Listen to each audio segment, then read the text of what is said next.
Donald Trump ಹೊಡೆತಕ್ಕೆ ಷೇರು ಮಾರುಕಟ್ಟೆ ಅಲ್ಲೋಲ ಕಲ್ಲೋಲವಾಗಿದೆ. ಆರಂಭದಲ್ಲೇ 3,300 ಪಾಯಿಂಟ್ಸ್ಗಳು ಡೌನ್ ಆಗಿದೆ.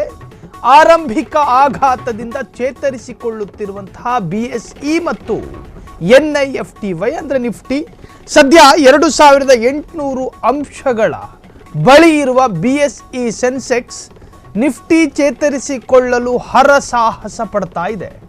ಕನಿಷ್ಠ 20 ಲಕ್ಷ ಕೋಟಿ ನಷ್ಟ ಆಗಿದೆ. ಡೊನಾಲ್ಡ್ ಟ್ರಂಪ್ ಅವರ ಹುಚ್ಚು ನಿರ್ಧಾರದಲ್ಲಿ ಬರೋಬ್ಬರಿ ನಿಫ್ಟಿಗೆ ನಷ್ಟ ಆಗಿದ್ದು ಕನಿಷ್ಠ 20 ಲಕ್ಷ ಕೋಟಿ ಎಂದು ಹೇಳಲಾಗ್ತಿದೆ. ಜಗತ್ತಿನ ಪಾಲಿಗೆ ಇದು ಬ್ಲ್ಯಾಕ್ ಮಂಡೇ. ಮತ್ತೊಮ್ಮೆ 1987ರ ಬ್ಲ್ಯಾಕ್ ಮಂಡೇ ಆಗುವ ಆತಂಕ.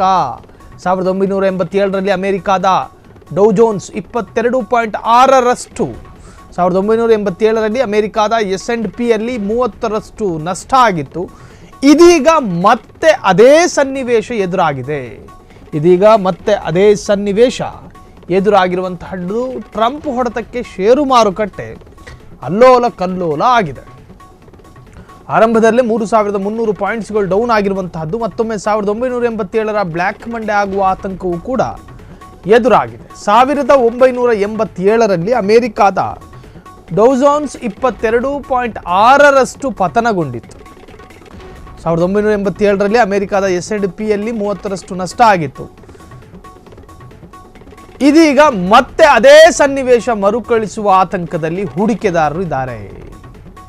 ಹಾಗಾದರೆ ಜಗತ್ತಿನ ಪಾಲಿಗೆ ಇದು ಬ್ಲ್ಯಾಕ್ ಮಂಡೇ ಅಂತಲೇ ಹೇಳಬಹುದು. ಅದರಲ್ಲೂ ಅಮೆರಿಕಾದ ಅಧ್ಯಕ್ಷ ಡೊನಾಲ್ಡ್ ಟ್ರಂಪ್ ಸುಂಕ ವಿಧಿಸಿದ ನಂತರ ಅಥವಾ ಅಮೆರಿಕಾದ ಅಧ್ಯಕ್ಷ ಡೊನಾಲ್ಡ್ ಟ್ರಂಪ್ರ ಹುಚ್ಚು ನಿರ್ಧಾರದ ನಂತರ ಈಗಾಗಲೇ ಅಮೆರಿಕಾದಾದ್ಯಂತ 50 ರಾಜ್ಯಗಳಲ್ಲಿ ಪ್ರೊಟೆಸ್ಟ್ಗಳು ನಡೀತಾ ಇದೆ. ಡೊನಾಲ್ಡ್ ಟ್ರಂಪ್ ವಿರುದ್ಧ ಭುಗಿಲೆದ್ದ ಆಕ್ರೋಶ. 150ಕ್ಕೂ ಹೆಚ್ಚು ಸಂಘಟನೆಗಳು, ಸಮಾನ ಮನಸ್ಕ ಸಂಘಟನೆಗಳು ಬೀದಿಗೆ ಇಳಿದು ಪ್ರತಿಭಟನೆಯನ್ನ ಮಾಡ್ತಾ ಇದೆ. ಡೊನಾಲ್ಡ್ ಟ್ರಂಪ್ ರಾಜೀನಾಮೆ ಕೊಡಬೇಕು, ಡೊನಾಲ್ಡ್ ಟ್ರಂಪ್ ಹುಚ್ಚ ಅಂತ ಬರಹವನ್ನ ಬರೆದುಕೊಂಡ ನಾಮಫಲಕಗಳು 50 ರಾಜ್ಯಗಳಲ್ಲಿ ನಡೀತಿರುವ ಪ್ರತಿಭಟನಾಕಾರರ ಕೈಗಳಲ್ಲಿ ಪ್ರತ್ಯಕ್ಷಗೊಳ್ತಾ ಇದೆ. 2,800 ಅಂಶಗಳ ಬಳಿ ಇರುವಂತಹ ನಿಫ್ಟಿ ಚೇತರಿಸಿಕೊಳ್ಳೋದಕ್ಕೆ ಈಗ ಹರಸಾಹಸ ಪಡ್ತಾ ಇದೆ. ಜಗತ್ತಿನ ಪಾಲಿಗೆ ಒಂದು ರೀತಿಯ ಬ್ಲ್ಯಾಕ್ ಮಂಡೇ ಅಂತಲೇ ಹೇಳ್ಬೋದು. ಮತ್ತೊಮ್ಮೆ 1987ರ ಬ್ಲ್ಯಾಕ್ ಮಂಡೇ ಆಗುವಂಥ ಆತಂಕವೂ ಕೂಡ ಎದುರಾಗಿರುವಂತಹದ್ದು. 1987ರಲ್ಲಿ ಅಮೆರಿಕಾದ ಡೌ ಜೋನ್ಸ್ನಲ್ಲಿ ಟ್ರಂಪ್ ಈ ಒಂದು ಹುಚ್ಚು ನಿರ್ಧಾರ ನಿಜಕ್ಕೂ ಕೂಡ ಜಾಗತಿಕವಾಗಿ, ಭಾರತ ಮಾತ್ರವಲ್ಲ ಜಾಗತಿಕವಾಗಿ ಗ್ಲೋಬಲಿ ಆರ್ಥಿಕ ಸಂಕಷ್ಟವನ್ನು ಎದುರಿಸ್ತಾ ಇದೆ. ಆರಂಭಿಕ ಆಘಾತದಿಂದ ಚೇತರಿಸಿಕೊಳ್ತಾ ಇರತಕ್ಕಂತಹ ನಿಫ್ಟಿ ಒಂದೇ ಒಂದು ದಿನಕ್ಕೆ ಸದ್ಯ 2,800 ಅಂಶಗಳ ಬಳಿ ಇರುವಂತಹ BSE ಸೆನ್ಸೆಕ್ಸ್ ನಿಫ್ಟಿ ಚೇತರಿಸಿಕೊಳ್ಳೋದಕ್ಕೆ ಹರಸಾಹಸ ಪಡ್ತಾ ಇದೆ.